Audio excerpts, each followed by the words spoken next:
Good evening, good morning, and good afternoon, everybody. Welcome back to another episode of Dhammapariyesanā.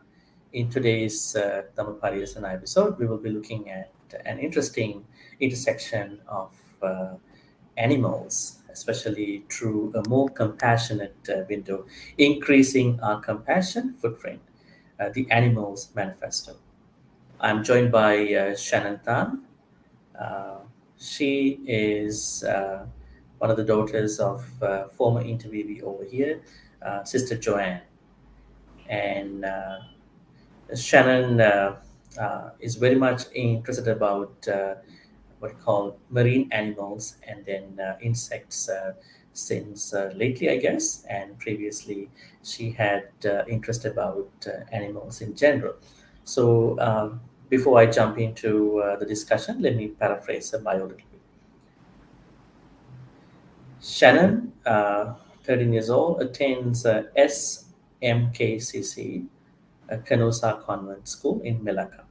She has a lifelong fascination with animals. Shannon used to be intrigued by dinosaurs and reptiles, but now she is more interested about marine animals and insects.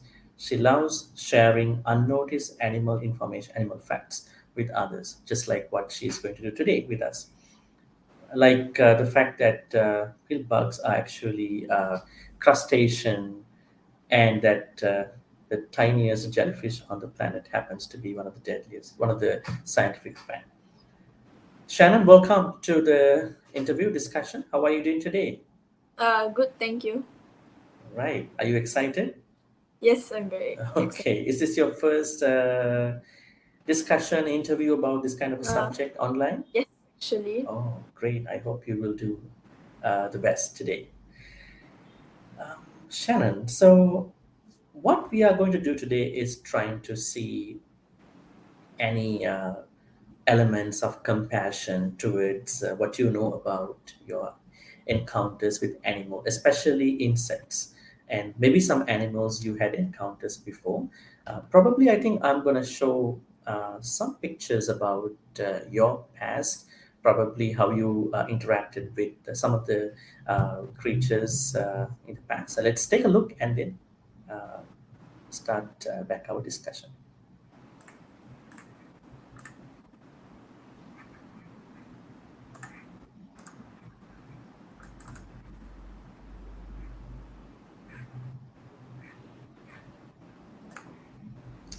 Right.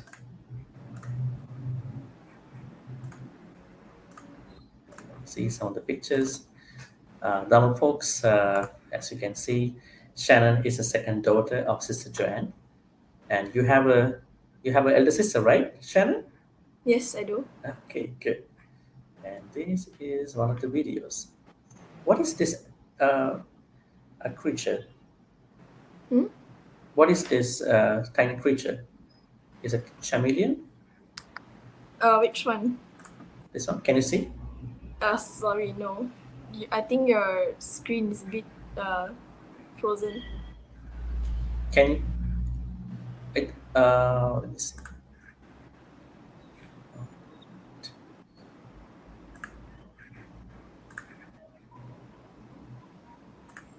I see. I'm going to add this to another section. All right. Now it should be okay. Huh? Can you see the screen? Yeah, I It can. should be Thank you. okay. Yeah, this tiny creature. That it's a type of iguana. Oh, okay. Small iguana. Right. That was you. You study music too, right? Yeah. Piano. Where was Yes. this taken? I was taken in KL. Oh, okay. And then this? It's just a frog. I took. It was taken at my grandmother's house. Oh, great. How old were you at this time? Around 10. Okay. This is a rooster, right? That's actually a hen. Oh, okay. It's the same. And then this? It's me and the pet mantis. Okay. The same Mhm. little iguana, right? This picture. Can you That, explain one by one, Shannon? Yeah, hmm? this picture. Well, we were out in some sort of Maybe park. a very short one, short description. Yes. I saw a big lizard there, like at Mhm. that picture. So I slowly went there and just observed it. All right. This one.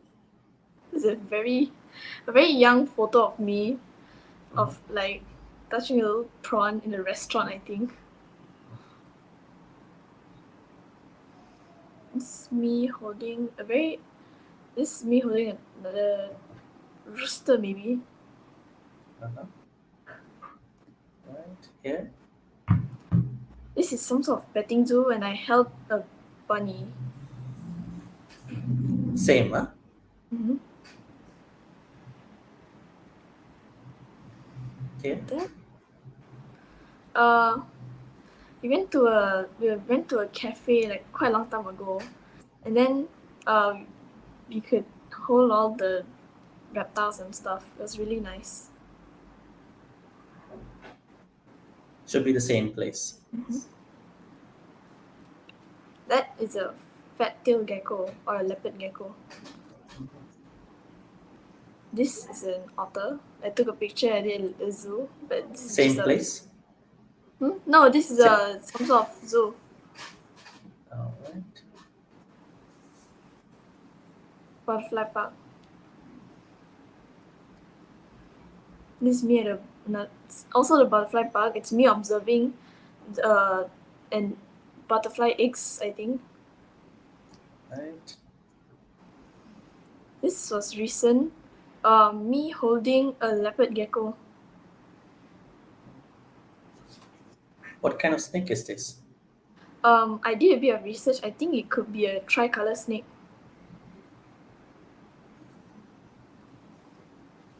That is a bearded dragon. I held it at that previous cafe.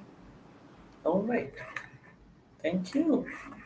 These pictures show that you are one of the earliest animal lovers in your life. So it's very good to see.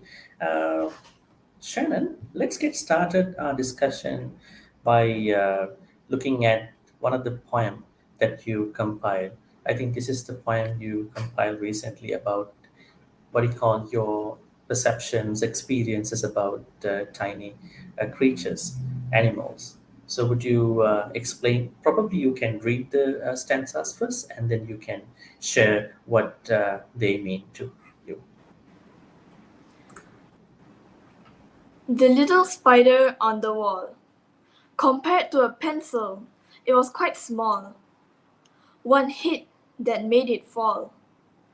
Was it really worth hitting it off the wall? The bees that produce honey, the worms that produce silk, the many animals that help us, although we couldn't see it. Tiny creatures around us. Is killing them really a must? Maybe it's best to leave them be. Leave them so they would be free. All right. So, what are you trying to say out of all these stanzas? We can Obviously, understand that it's about we should not always think trying to kill. Uh, I think you are trying to say something different here. What are well, you it's trying to like say out of these on the stanzas? first stanza, I talked about how someone killing a spider on their wall. I feel like that shouldn't really be done, although it's done often because our human nature just tells us to most of the time it just tells us to kill that spider or just kill this insect. But we shouldn't do it. They have their own lives too, although it's not as long as our lives. On the second stanza, I was talking about how tiny creatures around us, some of them, most of them actually benefits us, like gives us something. Like silkworms produce silk for us, and bees, like I said, produce honey for us. On the third standard, similar to the spider situation, we don't have to kill them. I think the best option is just let them free, like outside. So that's all, yeah. Okay, now there are so many tricky points that what you call arise out of those thoughts too. I mean, while it is very beneficial for all animals out there, so we should not kill them. Of course, everybody knows that we are not supposed to kill, but there may be times that people might think, like when a mosquito is buzzing around the head, that this particular animal is going to, tiny creature is going to uh, bite us, maybe uh, take our blood out of our body. There are something, stuff like that. First of all, I wanted to ask you now, you are trying to talk about something that we have to consider, not killing tiny creatures or animals in the first place, by bringing up a scientific framework.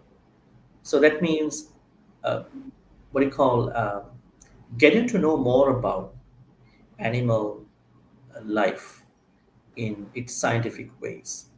Looks like that somebody can use that knowledge to become a person who is not potentially attack, maybe kill those beings. So how do you see this scientific knowledge, what do you call, knowing the animal facts, and then becoming a compassionate person? Especially in science, we don't see that much.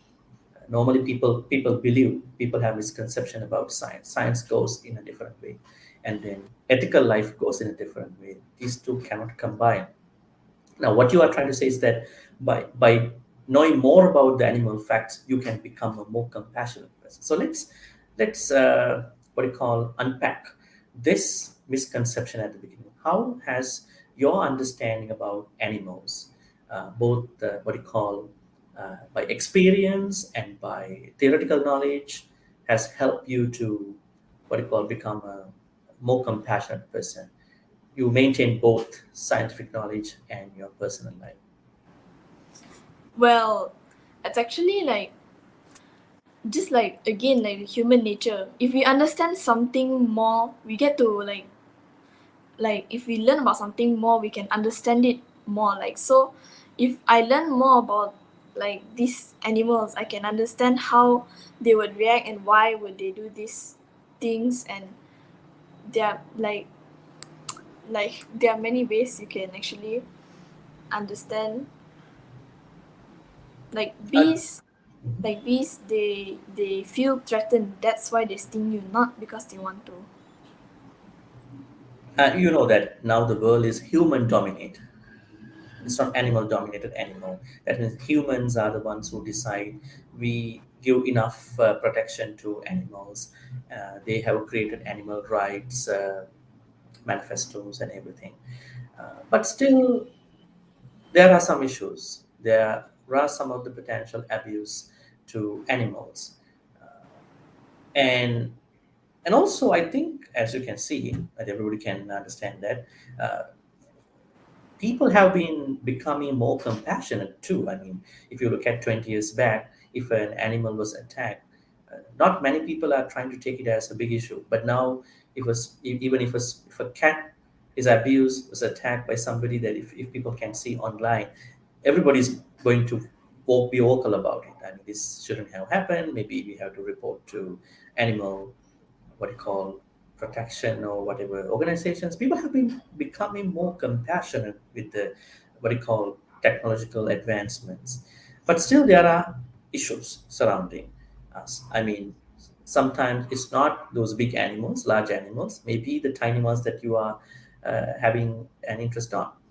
Shannon, what do you think about this idea that there is this dialogue about that animals may have rich and deep emotional lives, although scientific data is not very much confirming about it, but we understand that these animals, in general, they have their own point of view, preferences about what they do, what they don't like. As you said just now, bees are going to sting, not because bees want to sting, but because they have been threatened by somebody around them.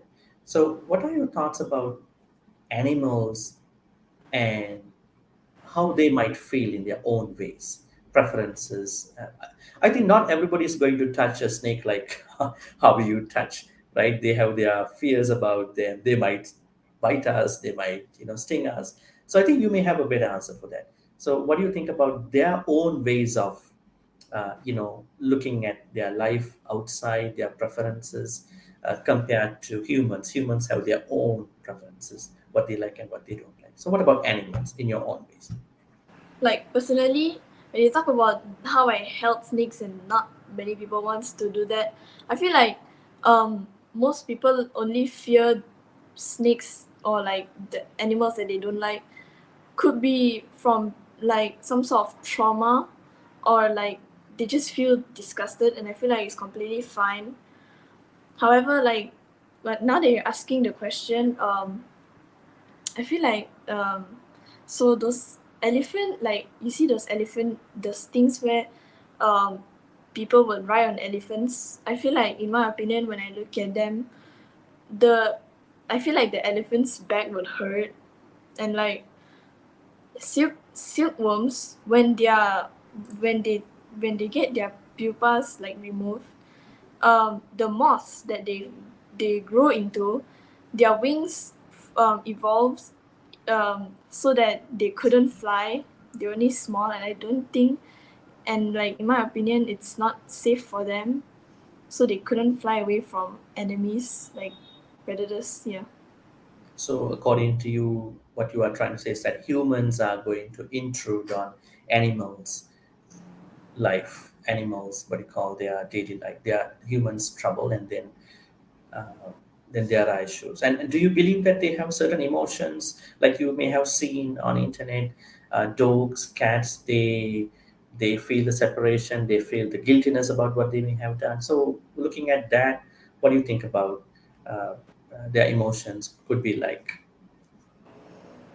Animals do have emotions, but I feel like, in my opinion, I feel like people will only focus on the emotions of mammals because they're more similar to humans.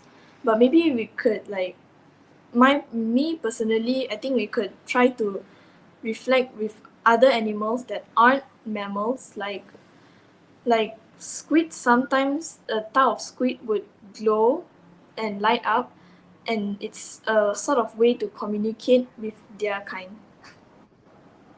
All right, that means every tiny creature, since from tiny creature up, into a mammoth giant elephant, you believe that they have their own deep emotions that they may have towards their families, their own species, at the same time to other people when they are interacting. All right.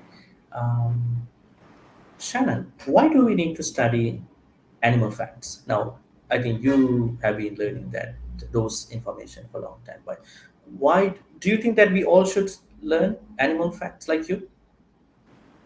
And why? If so, why? I feel like it is quite important. Maybe maybe for starters we can learn about the basic information for animals, but like I think it's important that we also know about either their danger, like their popularity. Maybe you can know whether they are endangered or not, and we can also know that if they're venomous or poisonous, we can know about that. But we can also know about, like, some animals, they look dangerous but they're actually soft and stuff, while the soft animals and colorful ones are actually the most dangerous ones. All right, that means we are supposed to learn. I mean, what can that kind of a learning help us out in our life individually for those people who are watching this? Let's say somebody is trying to study some tiny creatures, not about, I think they might study about elephants or lions, but I don't think they have the same adequate knowledge about tiny creatures that they are facing every day on a daily basis. What could be the main thing that they could learn about these animals, and maybe I mean, how much will that learning help them to become better people in terms of how they interact with animals, tiny creatures? Now, Maybe if they say for instance, mosquito, the first tiny creature we're going to be discussing later. It is said that mosquito is one of the deadliest insects in the world, because they say over 1 million people die every year. But not all mosquito types are like that. Over 3,000 mosquito types are harmless, but some of the mosquito types. So, I mean, looking at this kind of a tiny insect where people have lots of fears, if I get bitten by malaria type of mosquito, dengue, what will happen to me? My life will be over.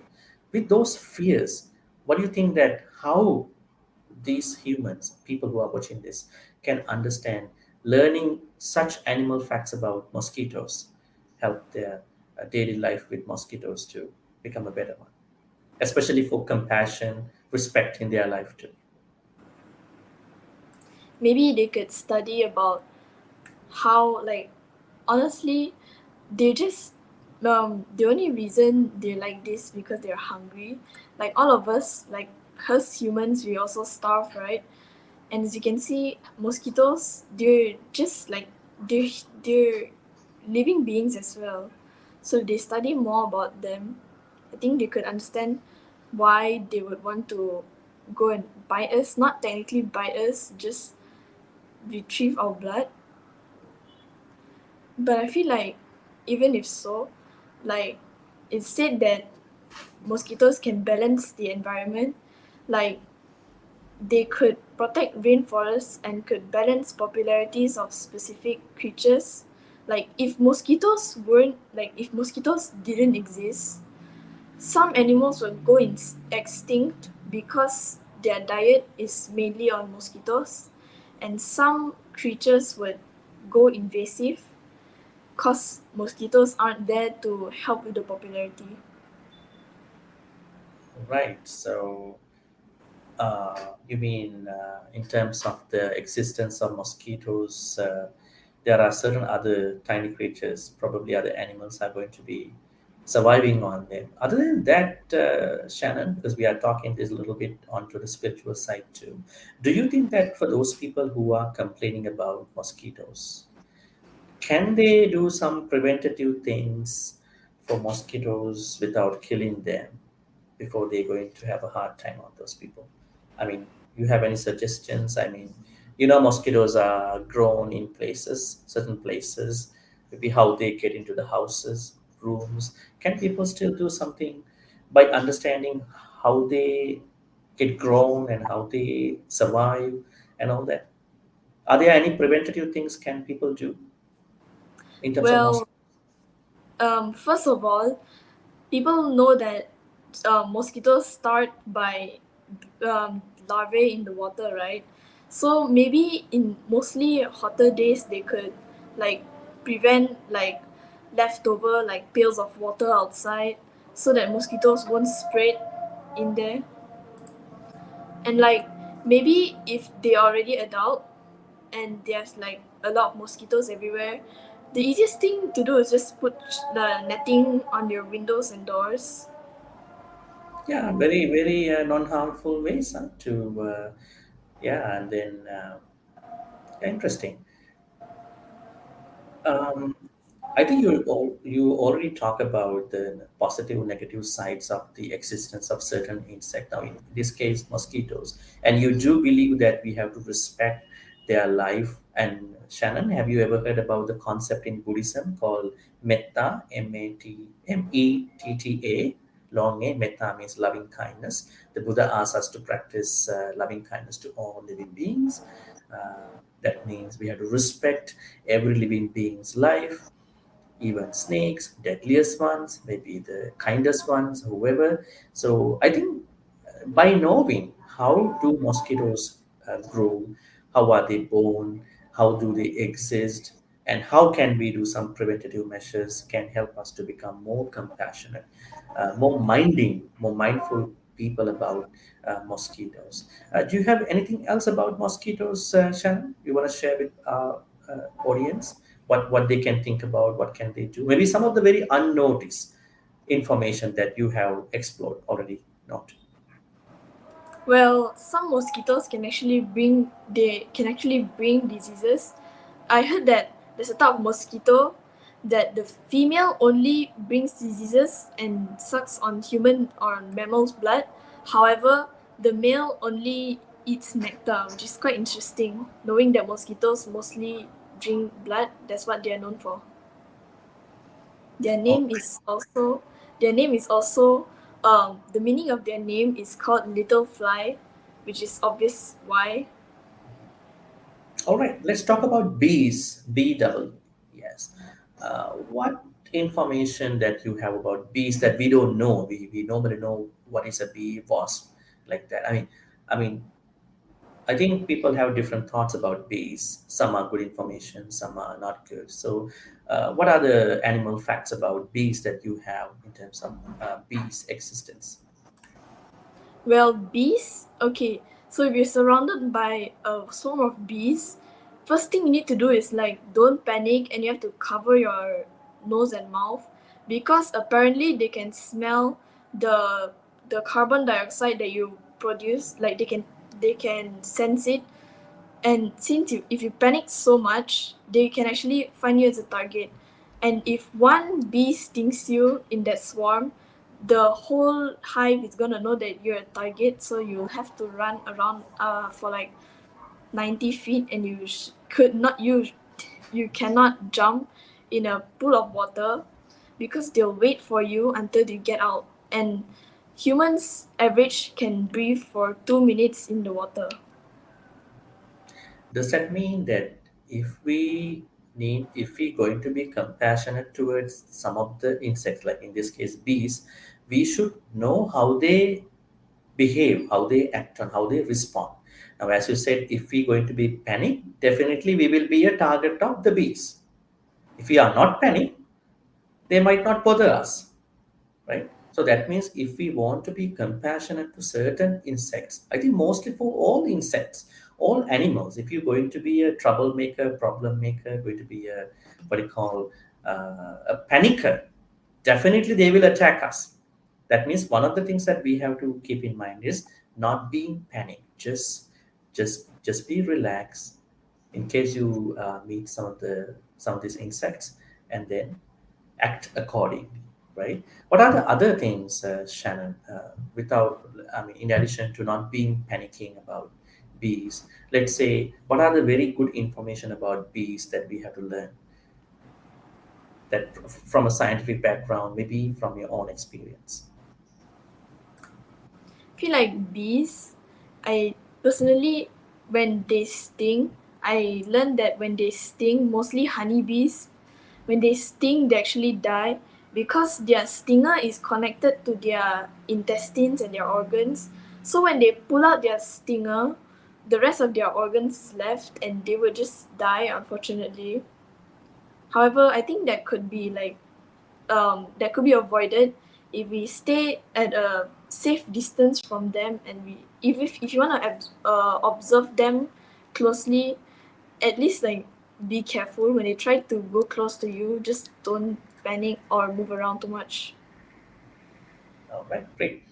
The next tiny insect that we will be discussing is bugs, because people have lots of fears about bugs, especially bed bugs, other bugs. So, what animal facts do you have about bugs with your experiences? Okay, so first, when it comes to beetles, many people think beetles are gross and weird, but they're actually really special. Not many bugs have a shell that could protect them, and they're actually some species are actually very large, and those species usually, like what I learned, like a Hercules beetle and a stag beetle, when they fight, when they fight for a mate, the males, they don't actually kill the they don't actually kill the enemy. They would just flip the other male over just so to show like their victory. All right. Um, okay, now let's talk about bugs. especially to some people. Some of the bugs are bad bugs, let's say bed bugs, and probably uh, they might have been bitten by them, probably stung by them in the bed. I mean, how do you look at these kind of bugs? You talked about the beetle. How people can prevent such situations? Of course, cleanliness is one of the very big thing here, but how do people come up with a goodwill towards bugs, in terms of the bed bugs and probably other bad ones, according to them? Sorry, hold on. Let's just say that those bugs actually got into your room. I feel like those bugs, like they're similar to ants. Bed bugs are similar to ants because they reproduce. They reproduce quickly, so people should be wary of that. And I feel like, yeah, just like ants, they just work together to try and like get um our blood technically. What is the support of bugs into the ecosystem biodiversity? As you said about mosquitoes are helping probably the food chain, maybe the biodiversity. What is the support that bugs play into the ecosystem? It's actually quite similar to the mosquito. However, there are not many animals use them as a diet.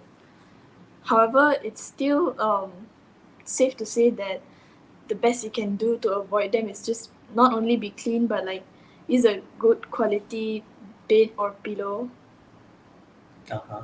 Just to keep them tidy on, and then at the same time checking your place where you're sleeping, rather than uh, putting the blame on. All right, let's talk about spiders. This is one of the very biggest fears that many people have. When they see a spider, even from afar, they feel very terrified. So according to your encounters with spiders, maybe by experience, maybe by your learning about animal facts about spiders, what information that we as normal people should learn about them, and how we can interact with spiders uh, for the sake of the good of the both humans and spiders. Personally, when people think about spiders and the people, especially people who fear them, they would think about things like those giant spiders like a tarantula. But like when they see a house like a small jumping spider in their on their walls or like just everywhere, they would think the same. But jumping spiders really are very harmless to people alike, and harmless to like almost everything overall except for their prey. However, if they jump on you, they won't think you as a threat. They're actually more scared of you than you are scared of it. And most of the time, they'll just try to jump away. However, a lot of jumping spiders are actually curious, and they will crawl on you and look around. They're actually really nice to look at.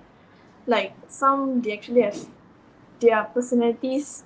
They look curious. They want to look around. They want to explore. Shannon, do you think the fears about animals, tiny insects, they have been coming from generational backgrounds now, especially in our lifetime, in our what do you call time, probably 80s, maybe your mother's time, maybe before. Especially these older folks, they have lots of fears about animals. But if you look at the young people, I would say the new trends, the new probably millennials after millennials, I think these new generations, they are what you call coping up with these animals a little differently. I remember when I was in Vancouver, I was the principal of the Sunday school there, and we had a creek in the temple.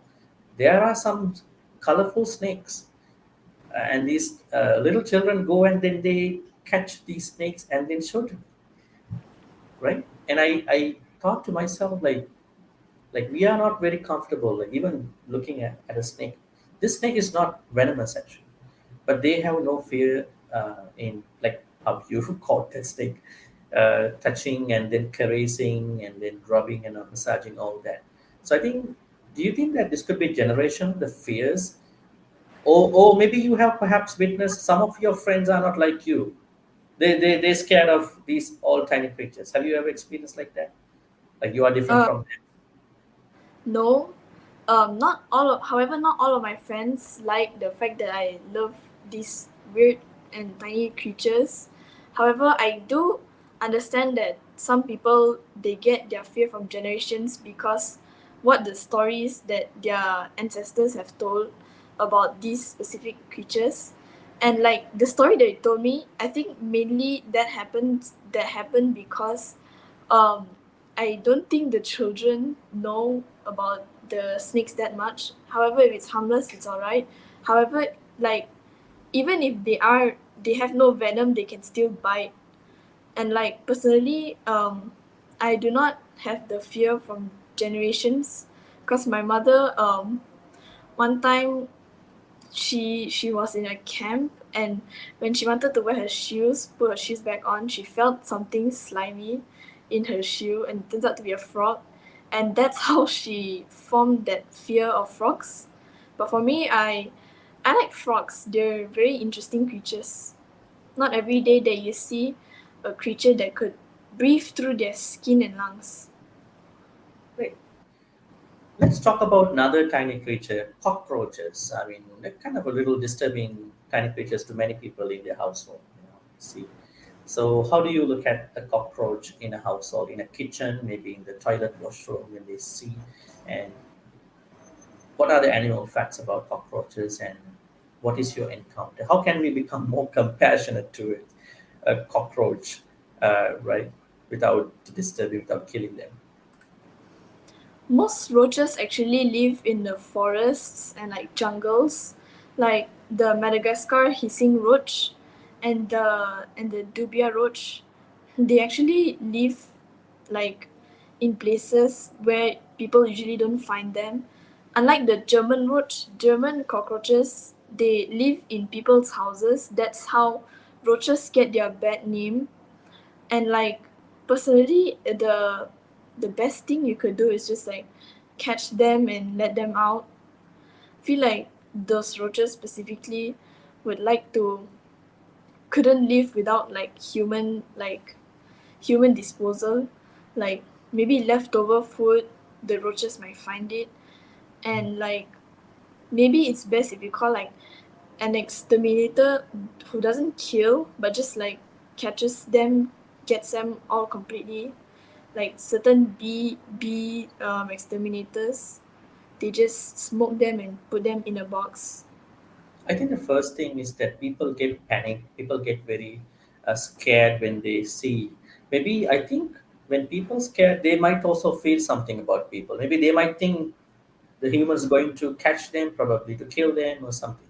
I think, as you said before, one of the very interesting, important quality that we all have to develop is what you call not being panic and seeing these tiny creatures, and then to think about what to do gradually, maybe to Let's take be them out. honest. Let's be honest. Those creatures, I think personally, the roaches are definitely more scared of us than we are scared of them. Like whenever they sense something, they immediately run away. Now you are talking about deep emotions about tiny creatures and roaches. Yes, interesting.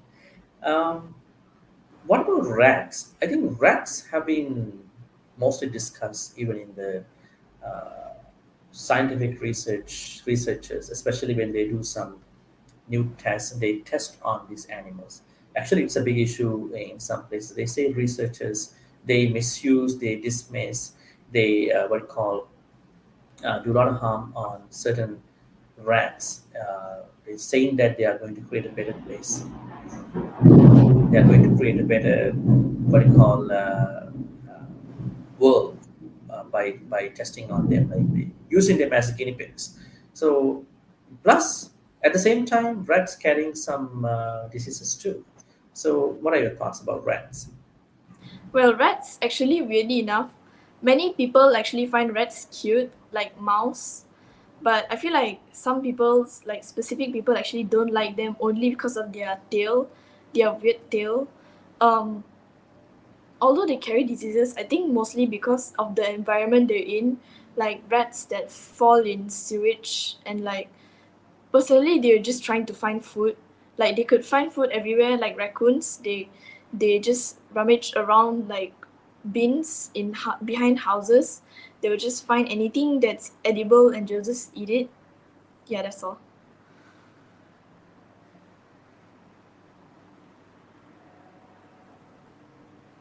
What are the things that we can think and do in terms of rats? I think rats could be breeding in a house when the house might not be properly closed, maybe properly clean. What can we do if there's a rat in our household? Maybe we're going to catch the rat and then to release outside without killing the rat. Uh, what are your thoughts about it? We can try catching it by hand, but I think it will be a bit tricky since mice, they can go into like very tight places where our hands couldn't reach. Maybe it's possible if we try like mouse traps that don't actually hurt the mice. Like unlike those classic mouse traps that you see every day, we can maybe use like I've seen a way to catch mice if you put a bowl, cover it with oil and put peanut butter inside. The mice would go towards it and would fall into the trap, and it couldn't escape because of the oil. So technically it doesn't hurt the rat. All right, so interesting. Shan, can we talk about some of the tiny creatures together? Jellyfish, ants, sharks, moths. What are the animal facts that you can share about these animals and how can we think about them? Very different than we know. I would say jellyfish, ants, sharks, moths. You can probably pick a couple of them, maybe one of them, maybe two of them, and then explain some of the animal facts and your experiences, maybe how we can have a better understanding about them so that we are not going to kill them, we are not going to disturb them.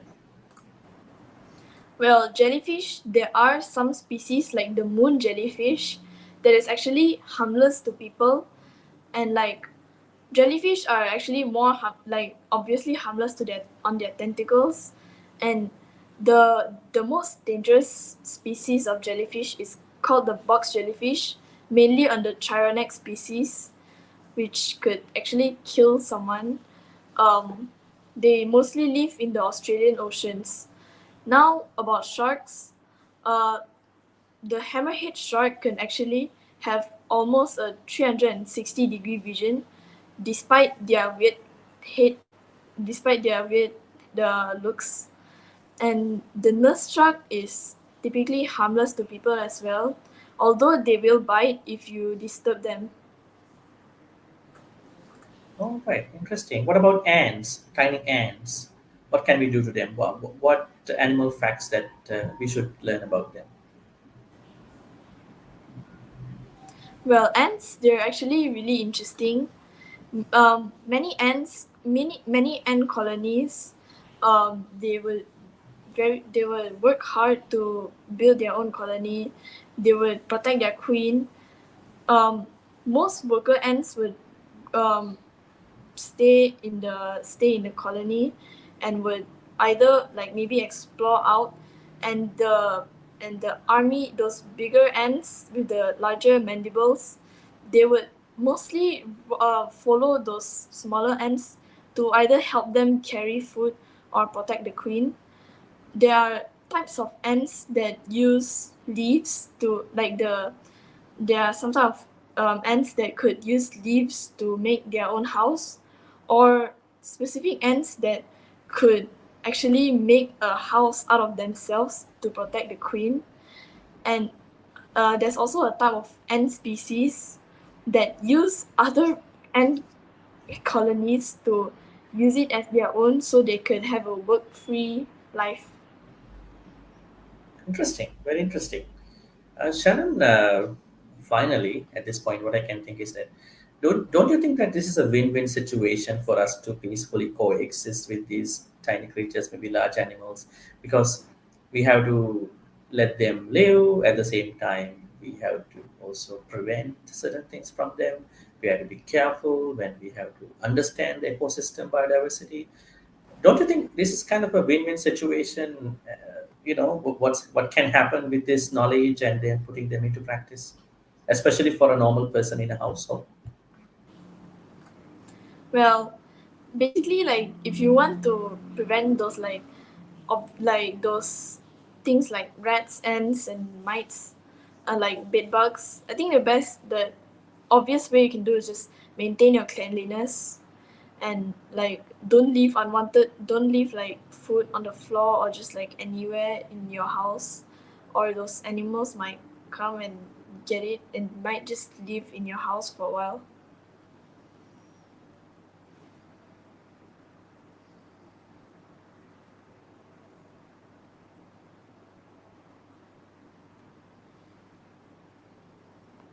Excuse me, you're mute.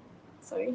Sorry. In anybody's pursuit of understanding animals, I would say in your search, in somebody's search, there is something very clear. That means that animals, although people say that animals' rights are protected, even these tiny ones, it is not still adequate. That means people have to learn. At the same time, they need more, I would say, protection, because they exist and we share earth with them, and the land is their land too, and they are more than we previously thought with the new information, as you say, maybe more information. And the other problem is that we are alienated from them because of the panicking and generational issues, maybe our traditional ways of looking at their lifestyle and all that. And we know that we are powerful and we have a better role, especially us as normal individuals and those what do you call bigger voices who can play something bigger than us. So that means in order for us to spread compassion, empathy, respect, dignity, peace, and love towards these animals, we need a broader dialogue. uh, I think it's very interesting that person like you, somebody who's still going to the school, has come up with these thoughts to voice out about animals and especially the tiny ones. A lot of people might talk about lions, all those giant mammals, but you talk about those tiny insects that we all may have an experience in our household.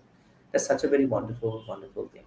And I think by knowing these animal facts, as you said, with our experiences, we can become more compassionate beings, more kind beings to animals and to this whole world. Shannon, what is your conclusion? Finally. Basically, my conclusion is animals they have their they we um animals feel what we feel too, and they like us we um like us animals do not want to just die. um I think personally there are just many ways you can prevent those creatures from dying. Maybe you can just like free them or just find many ways. Yes, there's a lot of ways you can find in the internet nowadays. And like now, maybe next time, if we study more about animals like scientifically, we can understand them more and will feel more compassion towards them now that we know how are they like and why do they act this way. Now, in today's world, we have seen that some parents buy their children some toy guns, toy guns. I think in your case, you have been looking at animals. I mean, not killing side, how to save their lives, how to understand them more. I think that's very interesting. So, what are your thoughts about your generation, individuals, especially for the parents out there and for your friends, maybe your colleagues, and what is our role now to think about these tiny insects, a little differently than before? What could be our responsibility that is at hand in general for the parents, for your colleagues and your friends, and maybe the biggest issue that you think about these tiny insects in the future. Maybe they can be extinct, maybe because of their loss of their lives, maybe this ecosystem will be at jeopardy, because they all are interconnected to human lives too. So, what are your, what do you call, piece of thoughts for parents, your colleagues, friends, and what do you understand as the biggest threat for these tiny insects in the future? Personally, first, for parents, maybe we could parents could teach their children not to immediately kill, but maybe you should look before you leap. And for this generation, I feel like nowadays people only, like, what people see is mostly on mammals, like I said, like cats and dogs and elephants and like big like creatures like we see every day. But like maybe now we should just focus on the smaller things in life, like the fish, like fish, smaller fish, and like insects. And for my colleagues and friends, um, I feel like they similar to what the parents like. They should also look before they leave. Like they once they see it and like a small creature, they shouldn't just immediately kill them. They should maybe just like just scare it away maybe. Although it might like, yeah, it maybe it will come back, but just like do not immediately just think of killing them, like, oh, they're a threat, you need to kill them. Like, yeah, that's my opinion. And the biggest threat to these tiny insects in the future? I feel like maybe in the future they will invent more ways to kill them, like those like rackets you see, that would like electrocute mosquitoes or bugs that's flying around your house. I feel like maybe I feel like mosquitoes, their population is still balanced, and flies too. Maybe like things like ants, like specific ant species, they might go extinct. That's just my opinion, like I said. Now you said about parents have to teach their kids about children about not killing these tiny creatures. Do you also think they have to set an example to their children? Because let's say they teach don't do, but they kill in behind. So what do you think? So we all have to set an example, parents, everybody. Then because younger generation, children like you follow your parents, mother, father, whoever, right? All. So I think example is better, right? That means we have to teach them by example also, right? Not killing, so then teaching that don't kill, isn't it? Yes. Oh, Yeah, that's definitely correct. yes. I think we all have to play a role in protecting these tiny creatures. Before we finish, you wanted to share a very wonderful, very memorable event with a tiny creature in your life. Hmm? Do you want to share anything that happened with a tiny creature, something like a very memorable event Well, when you touched them or when you took them to your hand, maybe kind of an unforgettable uh, thing that happened to you, probably. well, actually, like a normal, like it feels like a normal day, but actually feels like nature is actually there. Like I was in like um I just finished walking out of church, and there were a lot of flowers blooming, specifically at Texas Rangers, and there were many bees. I saw many bees flying around collecting nectar, and I couldn't help but just like feel mesmerized by the beauty of life. And when I looked around more, I saw a spider. I saw a dead bee inside one of those flowers, surrounded by flies, a type of fly. Weirdly enough, there was a spider in there, like in those flowers, disguised, like the colors were similar to the flower, and I did not realize that until like a few seconds after. Although it sounds like morbid, I feel like personally it was a very special day. It was a very unique day. You must have lots of experiences, memories like that, which you can recall and personally be happy about. these nature-related things with tiny insects.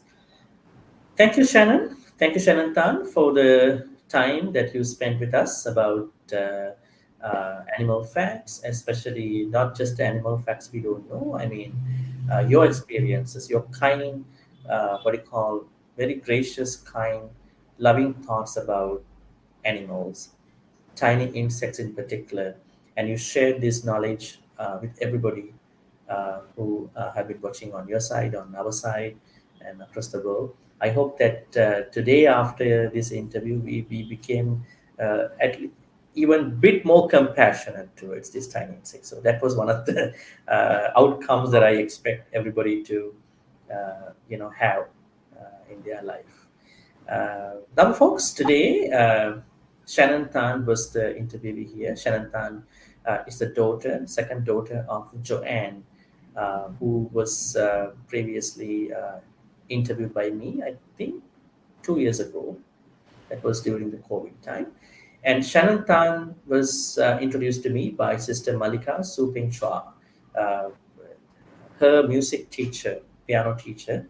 That is how I was given the idea that she's interested about these tiny creatures even from a very young time. So I think everything worked out, and I'm very happy that you shared with us. And I wish Shannon a very bright future, and I hope you will become a marine biologist the way you expect you wish to be in your future, and then become more aware and then educating all of us about new animals and probably the phenomena that we don't know about these animals, and make this world a place of peace, compassion, where we can coexist with all these animals, big ones, small ones, tiny creatures. Thank you, Shannon. You want to say a thank? Thank you everyone who's watching this today.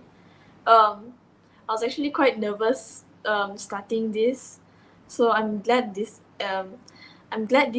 started and this ended as well. Yeah, you did not. I think you were trying to tell us don't be panic when seeing the tiny insect. So you can't be nervous. You were not nervous to our understanding. You shared well. Yeah, really interesting. Thank you, Shannon. Now, folks, thank you for watching, and we'll be seeing you with another episode with Dhammapariyesanā. Thank you. Have a good night. Have a good day. Good morning. Take care.